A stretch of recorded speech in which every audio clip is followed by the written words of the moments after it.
At 19 years old, Betsy Johnson is just beginning to live her life, but she has already been through a great deal more than most of her peers. You know, for being younger, I noticed that I wasn't as happy as all the other kids.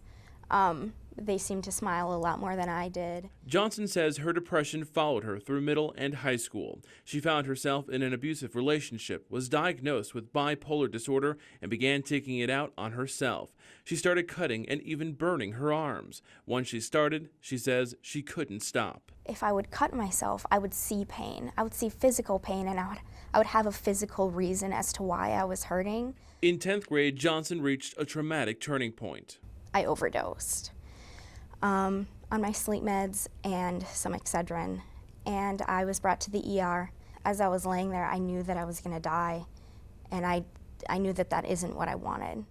Johnson's story isn't unique to the Northland. In a recent study by the Minnesota Department of Health, suicide is the second leading cause of death for 15 to 19-year-olds. Usually by the time we see people for treatment here, they are pretty much knocked down by their depression. Ron Nemi, a psychotherapist at Essentia Health Miller-Dwan, worked with Johnson as she continued her fight. She's been very open and honest. She's taken good hard looks at herself.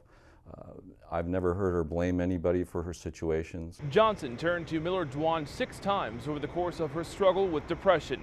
Experts here say group therapy is the key to overcoming the illness.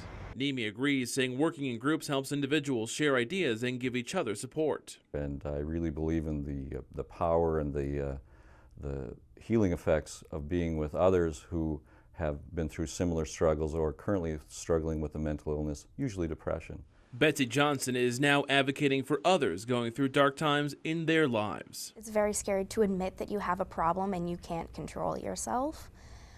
But once you do, it is the most wonderful feeling on the face of the earth. It's liberating. Johnson says she's learned it's okay not to be okay.